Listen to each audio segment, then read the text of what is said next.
Before we get going into your Hockey IQ podcast episode, I want to thank our sponsor, Rapid Shot.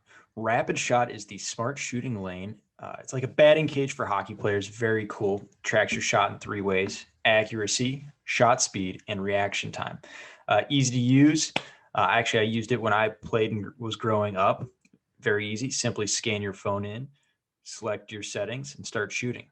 You can see your stats on the app and online. You can check them out at rapidshot.com.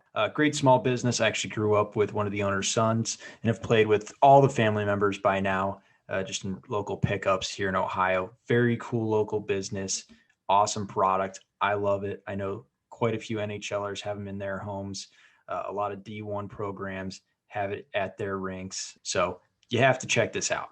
Rapidshot.com. Check it out. Rapid Shot, thank you so much for sponsoring our podcast.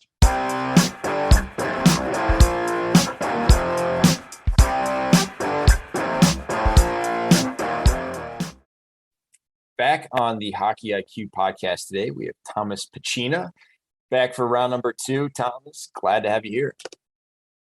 Very, very happy to be with you, Greg, and hopefully we'll have some magnificent ideas coming through us today. I'm hopeful of that as well. So let's dive straight into it and pick up where we left off, which we were talking about your experiences with the Czech women's national team. And one of the key items that we didn't get to, and I wanted to make sure we got to last time, was around the qualifier to even get into the Olympics, where you guys talked about, what if we don't win? What if we don't make this happen? Which is a very scary thought to many players, coaches, and management. Yeah, so I knew that it's a monumental tournament for the Czech women's hockey. I knew that the future of the women's hockey really rests on whether we're going to qualify or not. And we knew if we would qualify, the support would be there, the financial support. Also, it would bring the women's hockey to a foreground that people in Czech Republic would know about women's hockey, which was not the case before. So the importance was tremendous. And I knew that we will have to do something to take away the pressure from the girls, because we were playing at home. We were favorites, clear favorites. And there was no, failure was not really an option. So I remembered how important it is to have the history and experience and have things like that happen before. I remember in 2002, Team Canada men's team, Pat Quinn, said in a very first meeting when they went to the Olympics, because in 98 they didn't win, they were 4th. So the pressure was in Salt Lake City. Canada has to win the gold medal. And the expectations and the pressure was there. Wayne Gretzky was, I think, the general manager, and Mario Lemieux was the captain. And I remember Pat Quinn saying, the very first meeting, we put it on the table. Listen, there's going to be a lot of pressure here. Canada expects you to win. It is possible that we are not going to win. And how are we going to deal with that? So I remember that. I remembered Pat Quinn, which is now, I don't know how many years, 20 years ago. So I did this basically the same thing, and I did an exercise with the girls. I said, each one of you, please write down what will happen in your life if we don't win. What is it going to mean to you if we don't win? And be specific. Don't just say, well, life will go on and that's it. No, be specific. What is going to mean for your family? What is going to mean for you?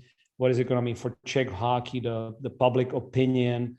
And so on and so on. And we did it as a coaching staff. We went for a walk and we were talking about, okay, well, like I said, after this, if we don't qualify, this is it for me. They're not going to hire me again. It's the biggest disappointment. We have the team to win, and I wouldn't take the team to the Olympics. So I think I'm going to be fired. Well, I guess I will still live in Czech Republic. I might look for another job. So I was very specific. And the interesting part was, and the most important part, is the girls were sharing the specifics of what if we don't win. We realized we will be fine.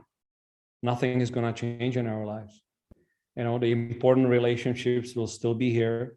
The clubs that we are playing will still, we'll still play, have our own career there. We'll still go to school. I thought, well, I'm going to do something in skills, or maybe I'll accept another job. But, my son will still love me the way he does right now. So it took so much pressure away, and we felt it completely after the exercise. It was like, yeah, just another tournament. But it was not just a word, or it was not just a sentence, oh yeah, just another tournament. We truly felt it. I felt the whole coaching staff and the girls have decompressed. I was like, yeah, let's just play the tournament. And I still think it's the best performance I've ever experienced in 30 years of my coaching career. Wow, that was a fascinating story. Thank you for sharing that. That's fantastic. So, best performance ever, and probably a large part to facing reality. And I find, and I'd be curious to see if you found the same thing, but the players that do the best and grow the most are ones that face reality and deal with that, rather than kind of putting their head in the sand a little bit and maybe ignoring reality in some shape or form. Has that been true for you as well? Yeah, as coaches and as players, and for me personally, it has been true for me. Everything that I have looked at myself and accepted, and I think people misunderstand the word accepting. Accepting does not mean that I am giving up. Accepting means that I'm honestly looking at my shortcomings and accept them. Say, yeah, this is who I am. I am not reliable as I wish I would be. I am not as detailed as I wish I would be. I'm not as consistent as I wish I would be. That's the reality right now. And I have to accept it. If I don't accept it, if I deny it, then I cannot really truly look at the problem. So acceptance does not mean I don't want to change it. The opposite is the truth. Acceptance is the first step of change. I have to be able to admit this is where we are. This is our state of affairs as of today. This is who I am. And that's what you said. In that moment, when I truly accept it, now I can change it, or I can look for change. I can look for solutions. I can look for help. If I don't admit it, then I don't have the problem. So nothing will change. So yes, 100%, 1000% in all cases. And very often people say they see it as a weakness to look honestly at myself. They feel like they are not going to be accepted. They are going to be rejected. They are going to be looked upon as somebody less valid in a team or in a coaching staff. And so they put on a face like they know it all, or they've done it all. And it's actually hinders them in any kind of growth. Yeah, that acceptance and then embracing what's in front, I think is just absolutely vital. Because I've just seen a lot of people not do that, and all the issues that come out from it. And I'm trying to look it up right now, but Scotty Scheffler, he won the Masters tournament this year, and he actually wrote on a postcard what it would mean to win or lose.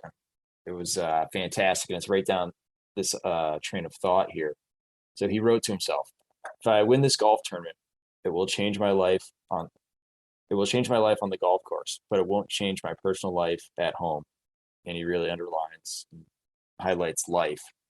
Winning the golf tournament isn't going to satisfy my soul or my heart. I know that going in, so I am able to play freely, knowing that the rest isn't up to me. I'm just doing my best, which I thought was absolutely fascinating. He wrote that before winning the biggest golf tournament, and playing the biggest round of his life. That, it would change my life on a golf course, but it's not going to satisfy his heart and soul. Gave me goosebumps. And I love the fact that the rest is not up to me. And that's something we also discussed with the girls. We said, like if the Hungarian goalie stands on her head and she has the game of her life, we are just not going to score on her. What are we going to do? Nothing. We're just going to lose the game. That's the bottom line. So that also, like, or refereeing or whatever circumstances, like there's way more that we don't have under control than the things that we have under control. So that also takes away the pressure. I love that what he says, it's not up to me. It is really is not. I can only do the absolute best to prepare myself. And after that, it is up to whatever you believe in, whether it's God or Buddha or Jesus or the universe or whatever it is. It's or the hockey gods or the golf gods. I like what you just said was about around preparation. And I feel like that's the ultimate confidence giver. Like it also obviously feels good to score a goal or as a coach, like see your practice go well, but that's the result. And the confidence maybe should be more so from the process of the preparation, knowing I did the best that I possibly could. Yes. And I'm And assuming I think that also comes in my life, once I started to accept my shortcomings and truly look at them, what actually happened is I started to prepare more. I started to study more. I started to be more open. I started to ask more questions.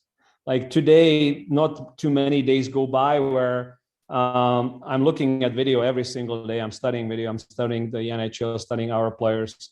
And I don't have the answer. Like I'm like in this situation, I don't know. So I'm gonna text someone I trust, or I'm gonna ask, hey, what would you do in this situation? What do you think here?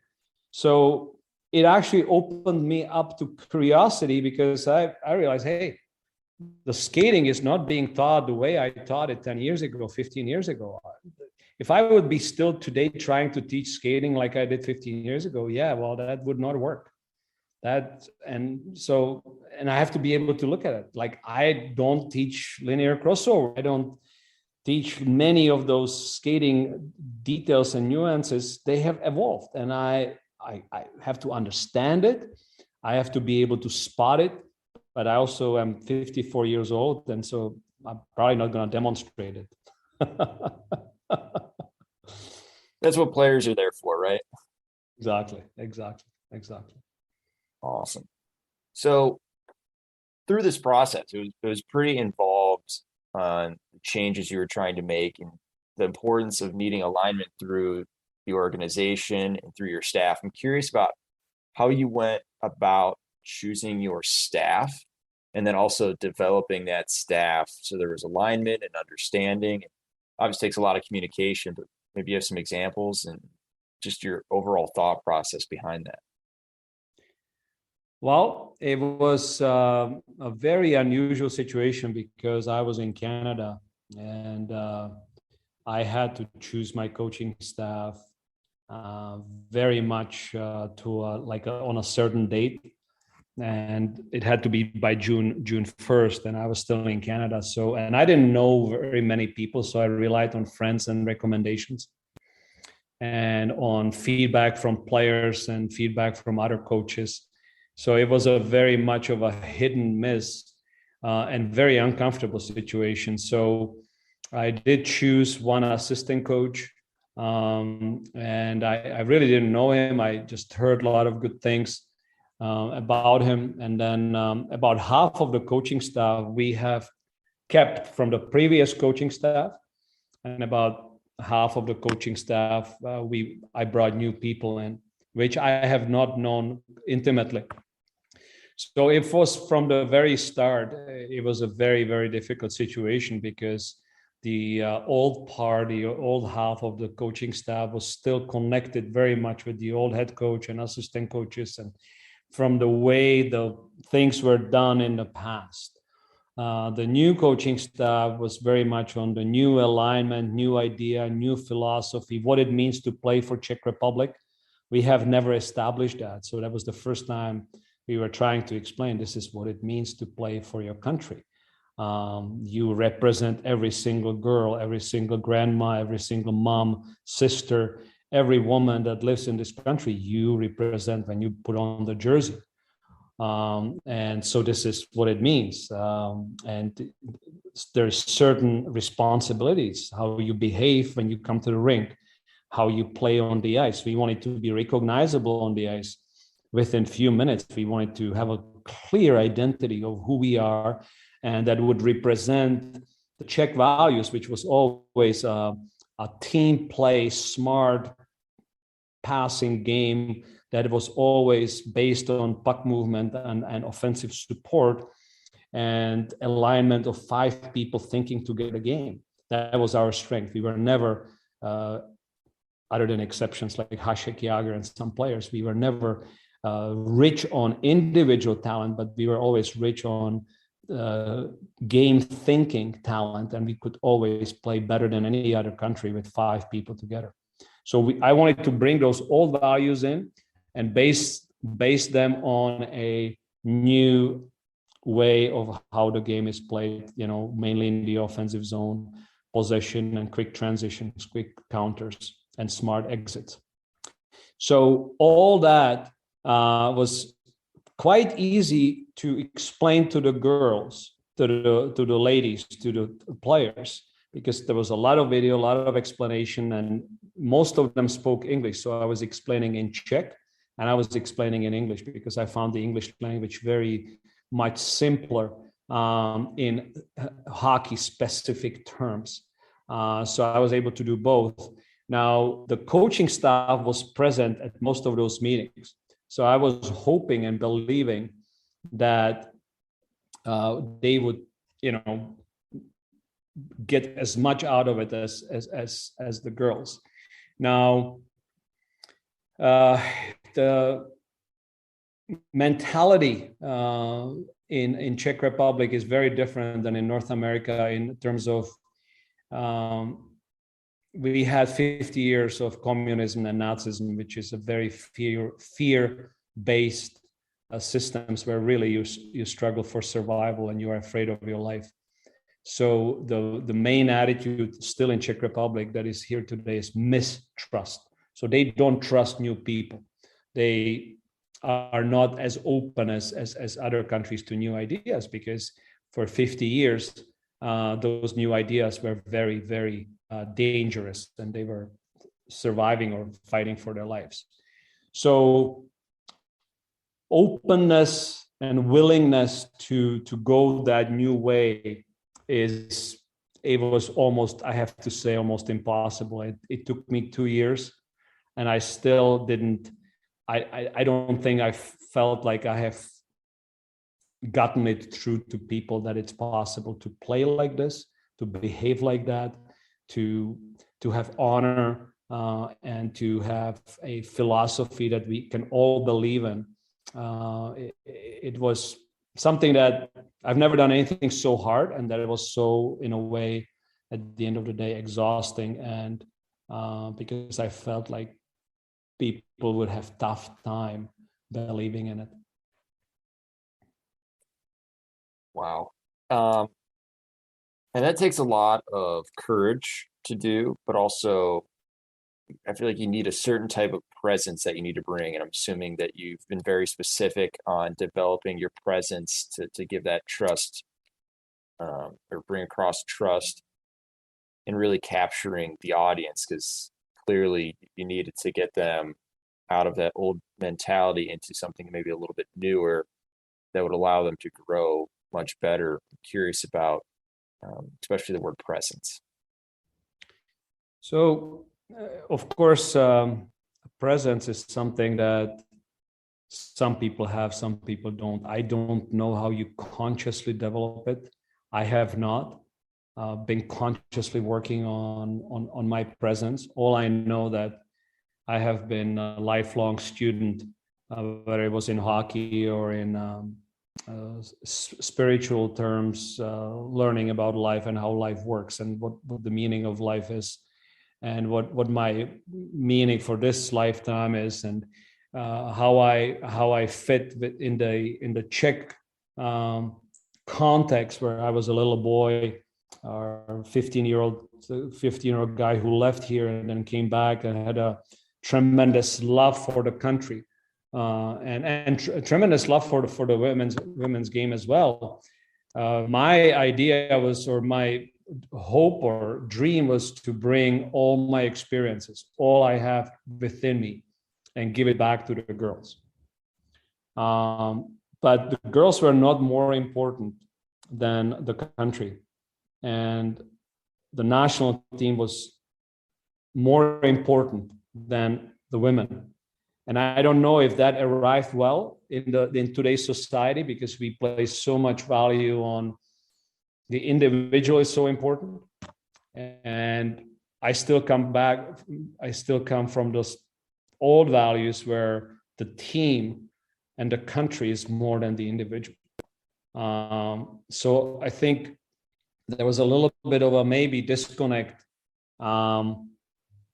where I wanted to have the team and the country and the flag as the most important thing. And we all do whatever it takes to contribute and to represent that, and forgetting ourselves in the process, and forgetting our egos, and parking our egos at home, and feel the honor to represent the country and nothing else. And whether it's I'm playing on a first line, second line, third line, fourth line, it does not matter. If I'm in the stands, okay, well, how can I contribute?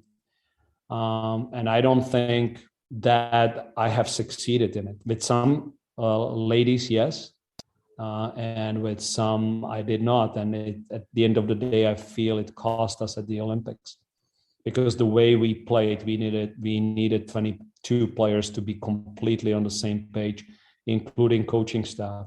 And I felt that for many, there was more important. Olympics were more important than how we do in the Olympics. And to score a goal was more important than how we do as a team. And so that I have not been able to succeed. I felt I was alone in that.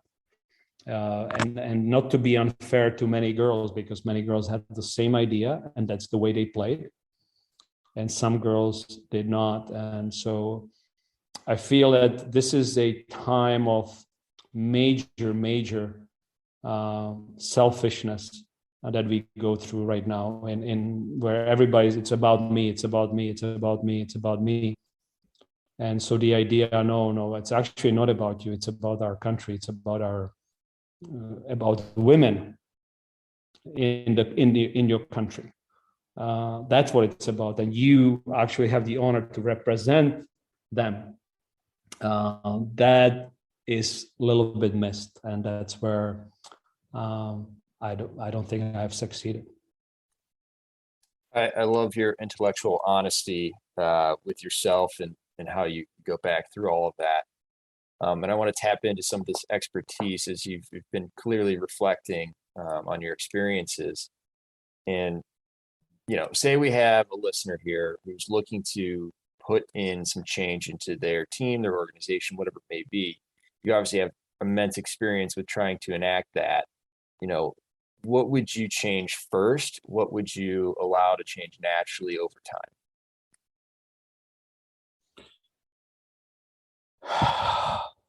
Well, the first thing that comes to mind is I have to be completely myself, including my vulnerabilities. So if I want to project some belief and I want to transmit belief, it has to come from an absolutely honest place within my heart. And within my heart, there's a lot of insecurities. I don't know it all. I have shortcomings. And I have and at the same time, I have very, very strong parts of myself that I can contribute to this team. But the message has to be honest. It cannot be some surface message that we all use on Instagram or Twitter. It has to be deep from your heart, and people will feel the difference. And people feel whether you are coming truly from depths of your soul, or you just coming and you're projecting some kind of a confidence that is artificial and you are hiding things. So that is the number one. And speaking about presence, people will completely feel that. And they will accept your mistakes and they will accept your shortcomings because they will know this guy is honest. And until today, just having relationships with some of the players from the team, I made quite a few mistakes under pressure, but I also know it's forgiven because they always knew what they got. They got Tomas Pacina 100% with all his strengths, but also with all his weaknesses. And I think that is important. So when you start with an organization, you gotta put it on everything on the table.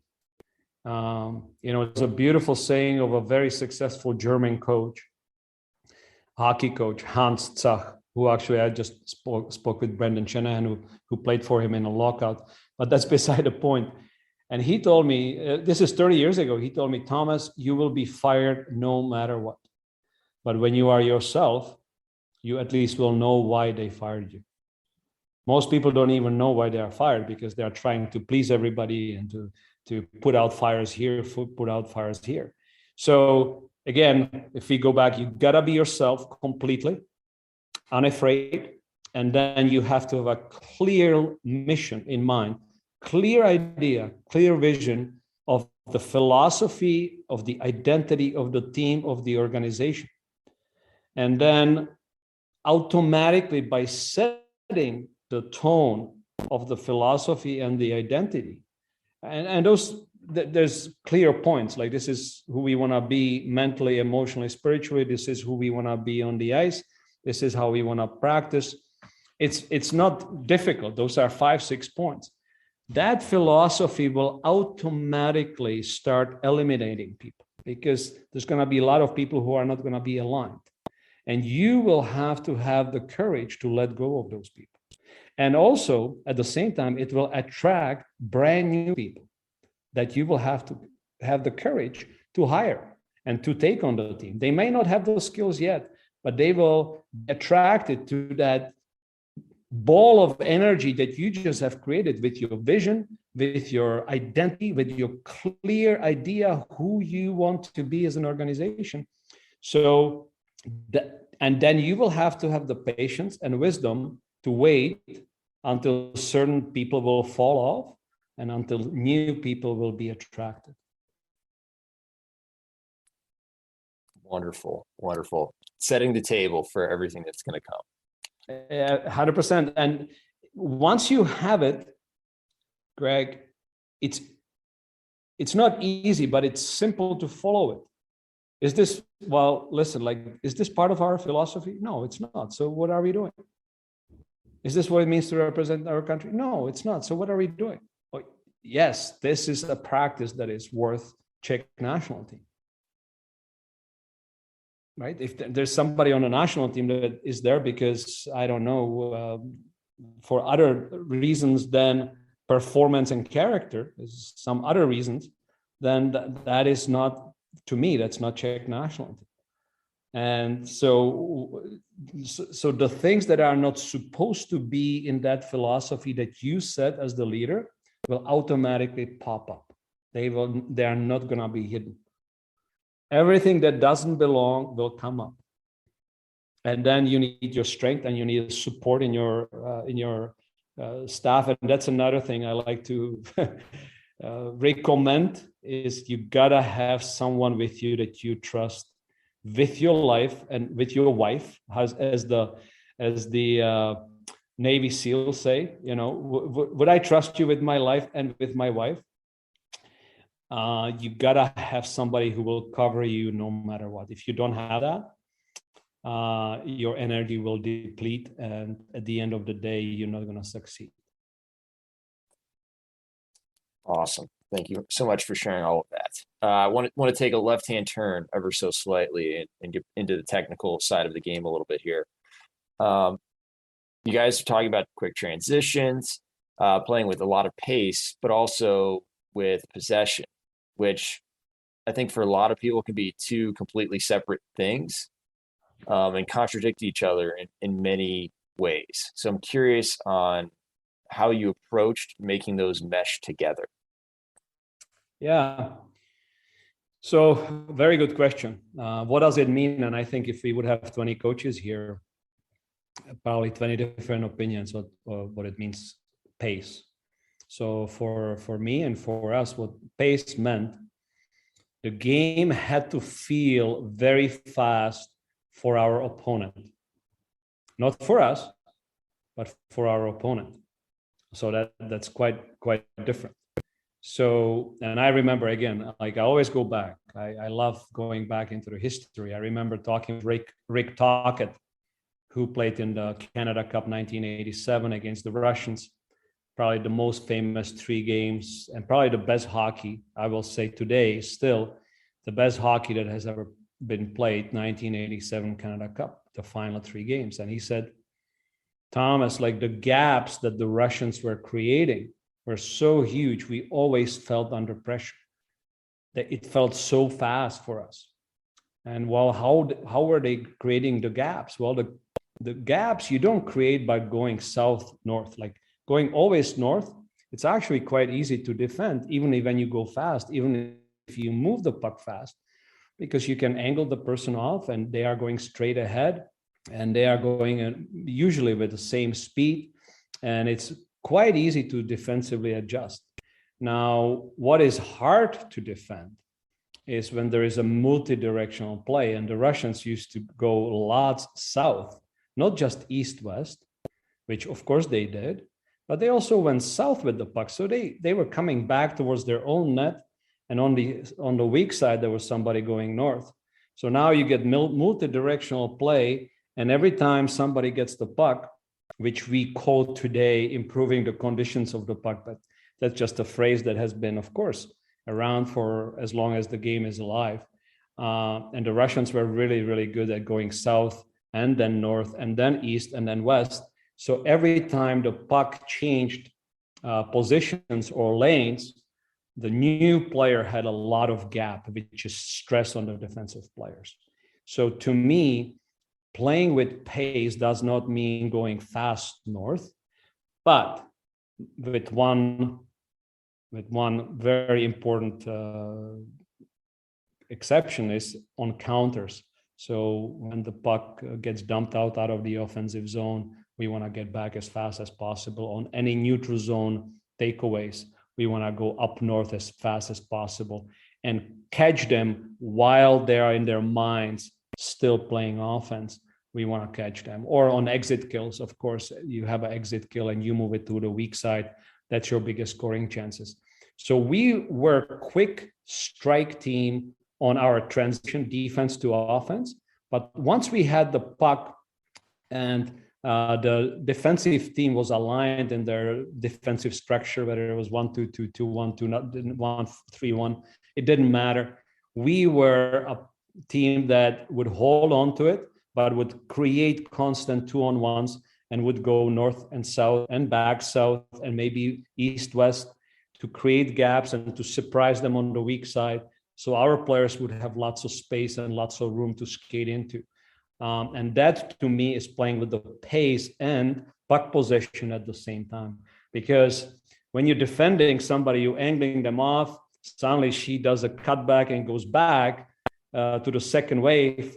Now I have a bad gap, somebody else has to take over. Now he goes to the weak side. So now I did something defensively, but the puck is all the way on the other side of the rink. I have to catch up. So we wanted the defensive team or the opponents always to play a little bit of a catch up. And that to me personally means with pace, playing with pace. It has to feel fast for the opponent, not so much for us. We are in control. I love that. That's the best definition of pace I've ever heard. The game feeling fast for the opponent. That is a unit of gold that we can all take away from today. It's not about skating fast, going straight up the ice, especially without a change of pace. Like that's, yes, if every youth player, if we could just sink that into their brains as soon as possible, hockey would be a lot more fun to watch and coach. Yeah, that was one of our philosophy. We wanted, first of all, that we enjoy the game as much as possible. And one thing we accomplished is that when the girls went back to the home clubs, they were like, we miss the way we play at the national team. So mission accomplished, really, truly mission accomplished, because I wanted for them to feel what it's like to possess the puck with 5 people thinking together and the opponent never touching the puck or touching it for very minute time, and we get it back and re-attack and we change on the fly and we change with possession. I think we were very good at that, and we succeeded at, the game can be so much fun. That's awesome. I'm curious, within the games, your thought process on learning through games, because obviously learning through practice and learning through games are very different, but just the thought process and your thoughts around learning through the actual games being played, not so much like games in practice, but games themselves. So the question is learning through the actual game when we play an opponent. Yes. Well, I think one of the most important parts, actually, because you have to feel it under duress, you have to feel it under pressure, you have to feel it when the opponent is actually trying to, I don't want to say hurt you, but trying to be hard on you and try to get away, to take the puck away from you, and are changing tactics constantly. First period, this forecheck, second period, this forecheck. And now you have to read and react, because in practice, no matter how hard you practice, your teammates are not going to present that kind of a environment that is so hostile as it's in a regular game. So I like to give very short 1-word or 2-word feedback on the bench. I like to reinforce when we do something well, like when we see something really good positive on the ice. I'm like, girls, are we seeing it? Do you see that? Great delay, great second wave, or what a way to get the puck in the zone, or what a way to keep it in the zone. What a great change. So I like to a little bit of a positive commenting, like a narrator. I like that. I like just the short feedback when the girls come from the ice, if something very positive. And sort of a general, if there's something negative going on, I'm being a little bit more general for a long time, until we repeat it and we don't listen to the coach. Then I'm a little bit more aggressive, and we sometimes you hear that F word from my mouth, and hey, we gotta fix that, or like let's be on the dot line, or let's have F3 or whatever it is. We had a long time issue to support on the near post. So when the puck was dumped into our zone and our first D-man went to pick it up in the corner, our second D-man automatically went wide to the other dot line. We didn't want that. We wanted to support on the near post. So the pass is shorter, quicker, and we have more option to come out. Also, it's harder on the forecheck on F2. They don't know where to go, really. They have to pick a route. And if we lost the puck in the corner, we were already in our D-zone structure. And our D-men, it took them months and months for them to be automatic. When the puck is in the corner, I'm going near post. So I remember a couple of times I was not very positive, even in the dressing room, and I was showing a video. And but I apologized to the girl after that. It happens every once in a while. I'm really curious to hear about your communication on the bench, where you're narrating the game. Is that something you do very purposeful, or is that something that came natural? Again, one of my teachers was Dave King, and Dave King was always saying how he would give feedback to the players beneath them, but yet at the same time, he learned to watch the game. Because if he would have eye contact, and I would have eye contact only if it was really serious, but it was really something positive where I thought was a game changer, like somebody would block a shot or do a tremendous back check and get the puck, or there was be a huge amount of sacrifice involved in the play, I would grab that player, look her in the eye, said, this is how we play the game. This is what it means to be a national team player. I would use that moment to reinforce our message. And or if it would be something that, and it happened at the World Championships against Denmark, where like they scored, it was 4-1 game, and two girls that were on the ice for a minute and 20 and try to score, go on 2-on-1 instead of changing 30 seconds ago or 40 seconds ago. And Denmark takes the puck and they score. It's 4-2. The game is over, but it just sent such a bad message to the whole team, because it's exactly the opposite of who we want to be. So I had to be, it was in the dressing room, but I made a big deal out of that, because it was so out of the ordinary. But going back to your question, so I like to narrate it, but not all the time. I pick most of the time the positive things that I see, and it sort of keeps me calm as well. And also, I like to speak with my assistant coaches on purpose loud. So, like, did you see that good pass, or did you see how she backchecked hard through the middle? So that he gets it, but also the girls hear us. So they always hear that sort of a positive reinforcement. Now, not always it was positive, and still have ways to go. But I don't think it needs to be always positive, to be honest with you. Like, I'm not a fan of if the new wave that everything is positive and everybody's great and everybody's this. It's not true. It's just not true. So why are we teaching something that is not true? Let's be real. And when people know that they are real, they will trust you, because they know themselves that they are not always good. I'm not always good. Like, I have so many weaknesses. I've made so many mistakes. When I think about Olympics, how many mistakes I've made. Yet the players know it. And so they know themselves. They know, hey, shit, I'm sorry. I make so many mistakes as well. So, Pacina is real. He's not great all the time. He makes a lot of mistakes, and I wish maybe he would be different here and here, but at least he's real. So when I speak to young coaches, I'm like, be yourself, be real, and be curious, and don't hide your weaknesses, because players will spot them anyways. If you hide them, they will make it very uncomfortable for you. They will actually subconsciously seek out situations that they will expose your weaknesses. So if you put them out there right away and say, hey guys, I missed that change. Sometimes I miss face-off alignment, or I send a different center for a face-off. Let's say it's, 20 seconds left. or I should send out two centers. I miss it.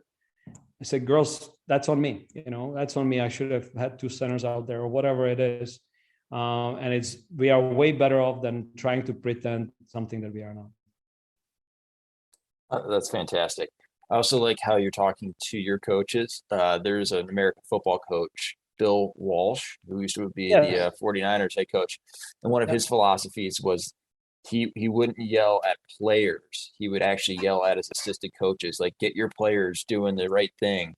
And that was his way of like trying not to put the pressure or the negativity, and try to build like some camaraderie with the players with their position coach, which I thought was a fascinating way of going about that. Like, I don't want my coach to get yelled at. I'm going to do better, rather than like, I'm going to do better as my head coach. So I thought that was just fascinating on how he was very purposeful and how he went about that. So it's kind of funny. Obviously, you're maybe a little more positive than he was on it, but it's still kind of that general theme, and that's really cool. So I would not do it purposefully, but I would do it intuitively. I would have quite a bit of conversation with both of my coaches. I had one coach in the middle who would take notes. I would say, hey, please write down F1, or F2 has to be quicker, or we got to carry the puck through the middle. We need more middle. Or I would say, hey, Finns are playing 1-3-1 or control breakout. And he would make notes. So that was one conversation. And then, of course, with the D coach, and that was like more like the Bill Walsh. It's like, hey, great job, guys, moving the puck. Or, hey, like, we got to support quicker. Like, she's by herself. And it was always targeted to the assistant coach. So it was not purposeful. I'm not such a purposeful coach, more intuitive, but they certainly did that. Yeah, that's funny. So when it comes to practices, that's the real time that coaches shine, right? We've set the stage, we've set the table, as they say, and now our time is really practices and activities. How do you like to structure practices, the activities within them, and how the practice may progress, whether it be through a session or through a season? Well, so one thing that I have learned is that every single drill, every single moment on the ice has to be purposeful, and it has to be part of our playing philosophy. So I don't like wasting any time or wasting any drills. So if there's a shooting drill, we used all our shooting drills for our entries. And out of the entries, we had a shot, and maybe there was a second puck for our offensive zone play. But we thought our F2 on the entries was so important. And in the old game, the F2 was sort of like a trailer. She would not skate very fast. She would be far away from the carrier. It was sort of a middle drive to the net, but not very with any purpose. So the attack was very flat and very predictable, and back check would take care of it. And it was like 3 1-on-1s. So no danger. So our number one thing was the second player has to create 2-on-1 around the puck. So it has to isolate the defenseman and has to either support in front of the defenseman or behind the heels of the defenseman. So we can pass underneath the stick, behind the heels. And it's not really a middle drive, it's a dot drive if the puck is on the boards. And her goal is not really to go to the net, but to support the puck so we can make one more play. And I'm using that one more play because Daryl Belfry uses it beautifully in certain situations. Like, yes, we want to score, but we don't want the play to end. So you would see us every single drill. The first shooting drill was always some kind of an entry, and it would usually be those two players creating some kind of a combination 2-on-1 where the second player, and took us again months and months, the second player has to sprint and has to drive deep and create the depth.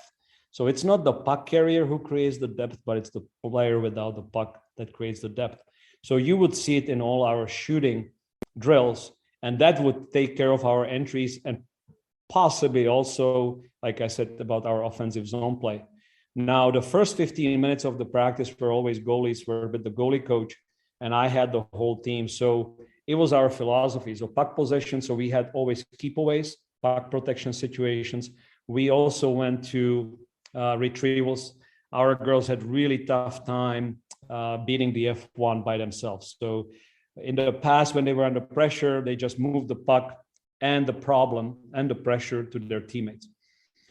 So that was, I knew that if we want to play puck possession style, we need to take care of that. So after we pick up the puck, we don't pass it. We just take care of F1 ourselves. So deception, scanning, shoulder checking, the toe turning, that was, I had to teach them the skills and the individual tactics to beat F1.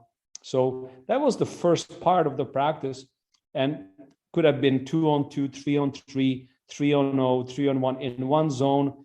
But we took care of the retrievals, and we took care of the exits, and we took also care of the puck possession style. So we would have 3 girls versus 4 girls. The 3 girls have the puck and they have to keep it versus the 4 defending girls. So we were teaching the girls short-handed how to keep the puck, which is much, much harder than when it's even strength or when you have power play. So immediately they had to find open space. They had to use deception. They had to use cutbacks, turnbacks.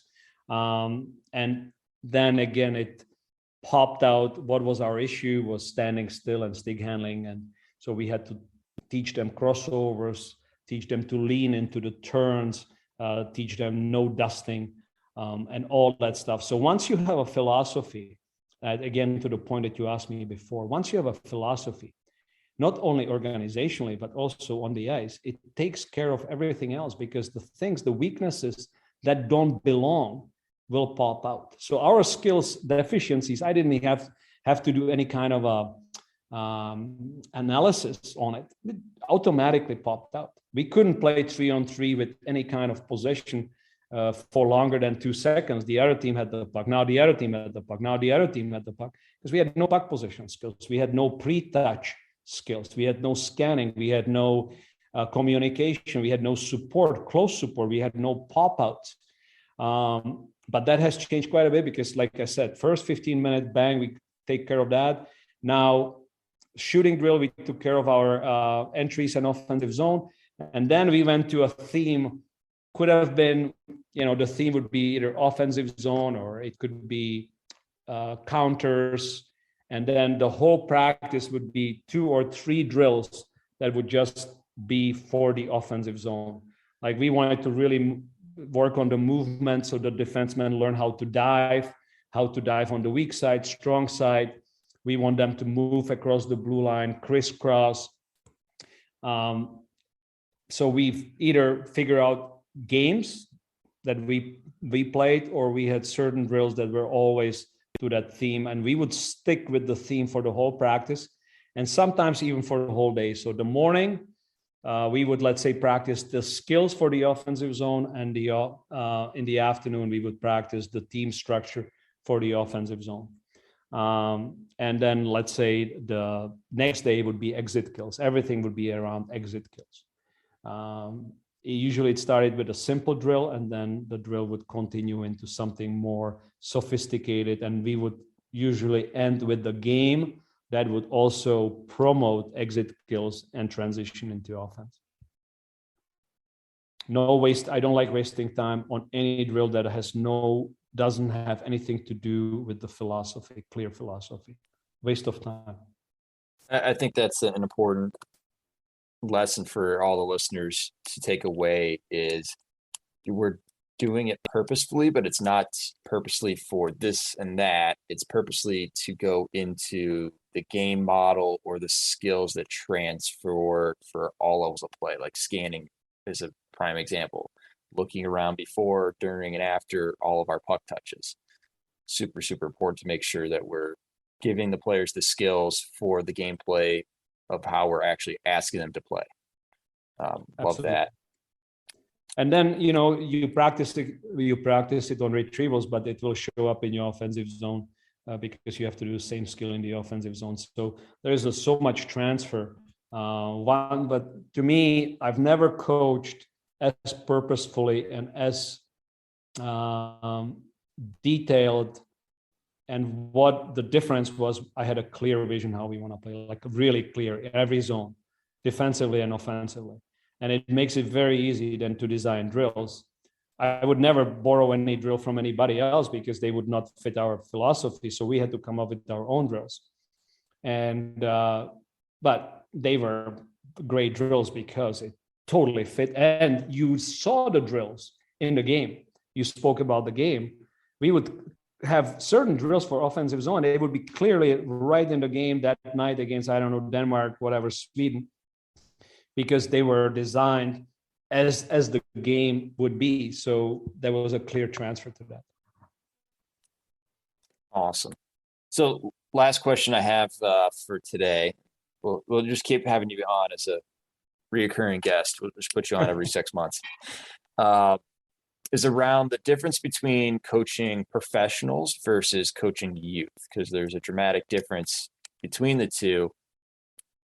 And it really grinds my gears when people start taking things from the professional game, and there are good components that you can take, but like basically copying what's done in the professional game and like, oh, this is what we're going to do for youth. Yeah. It's like coaching a different sport. It's so It really different. is. It's truly, and the context is so important. So I'm not gonna put example of youth because it has been a very long time since I've truly coached youth, but coaching women is very much comparable because they do not make large amounts of money.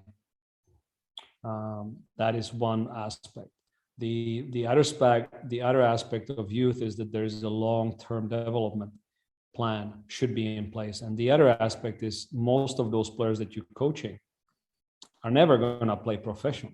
Like it's just not going to happen. Even at working 11 years with Mike Johnson, in Portland Winterhawks, like most of those players will never play professional hockey, at least not at the NHL level. There's some of them will play in Europe, some of them somewhere else. So so much emphasis has to be on developing the human being as a whole, developing their character, and learning how to learn, teaching them how to learn. So and teaching them how that it's okay that I do have mistakes and that I have shortcomings, that teaching them vulnerability. Yes, I'm able to look at myself honestly. How do I function within a team? What is my role? So important. Like when I compare being a head coach or being a general manager, or now in Toronto being a development coach, well, completely different roles. So what is my role? How can I exceed in this role? And it's not less.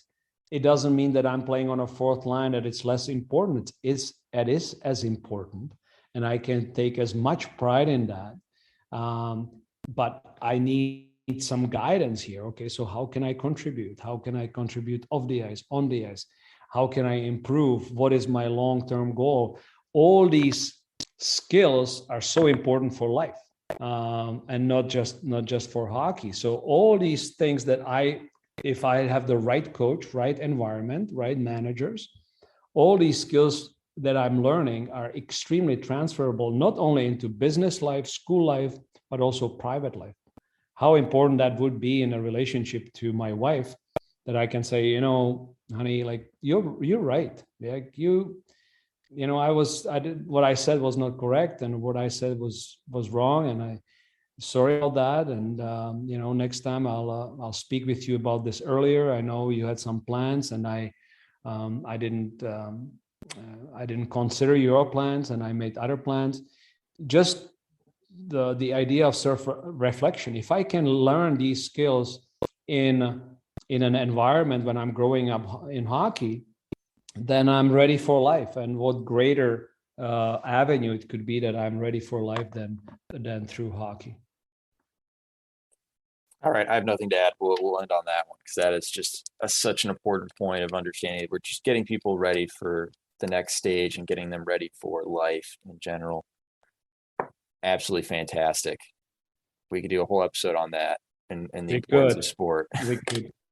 And I might add that, again, the danger of the times that we live in is that when I'm only positive with the people coming up, and I don't mean being critical, I mean being real and being honest, I'm really preparing them for life. And some of my friends are university professors in Canada and in Czech Republic, and their feedback is the kids aren't ready for failure, because they've been told for 10 years how wonderful they are and that they can do no wrong, and that it's always the fault of the teacher, of the coach, somebody else's fault. This is the society we live in. It's always somebody else's fault. And they come to a point at the university where they actually have to write tests and they get a real mark. They're not ready for that. It is such a stress, and it's such a shock for them. Wow, what a wonderful being I am. How can I write, and so our job is to get people ready for real life, and not for some kind of a life that we wish they would have, because it's not like that. Yes, I see that way more than I'd like to, and I know you have as well. And anyone who's coached a little bit out there is completely understanding of this. And I think it's very tough on parents to see their kids struggle and have some failure in their lives. My 2 cents, I wrote an early Hockey IQ newsletter on why golf balls have dimples. And the whole thing is it gets nicked up. So that could be your failure and adversity you have in life. But golf balls do have dimples. They started out as very flat objects, and it's not good for a golf ball when they don't have this nick. It actually flies better because of the dimples. And it's similar to life. You're going to fly further and on a better path because of the adversity and failure you've faced in your life, and the ability to embrace that and overcome it, and being honest and all these things that you've talked about, and embrace that. When things don't go your way or there's some failure, okay, why did it go bad? Why did it go poorly? What can we possibly do different? And move forward and embrace and get ready for whatever is going to be next, because there's always going to be something standing in your way. And there's no such thing as easy money, as they say, or there's no such thing as 100% easy life either. So we need to prepare for the realities of life, not what we, it's like taking a toy away from a kid. Like sometimes you just have to take it away. It's going bad. We now need to let them cry and pout and figure out how to. And actually, the kid will be happier. It will be a long term. The kids will be much happier if they are treated honestly. That's probably the piece here is the people who want the positive, everything's great, are very short-term thinking. Meanwhile, the great thinkers out here, the people who really are stewarding these young people along, have a much longer term vision. And while winning is important, it's really not important. It's about winning in life, not so much winning in the game. Yes. And we don't have so much control about winning. Wally Kozak, one of the greatest minds who ever lived in hockey, my mentor, always says, you don't control outcomes. Why are you so angry? You don't control outcomes. It's hard to hear, but it's true. You don't control outcomes. If we would be able to control outcomes, everybody would always win. We would have 32 Stanley Cup winners. We don't control outcomes. So if I know I don't control the outcome, then my attitude is quite different. Awesome. Well, Tomas, thank you so much for again taking the time to come on. You're doing important, great work out there. I'm glad that you're able to share the insights that you've learned from that with all of us. Thank you so much. Take care. Take care.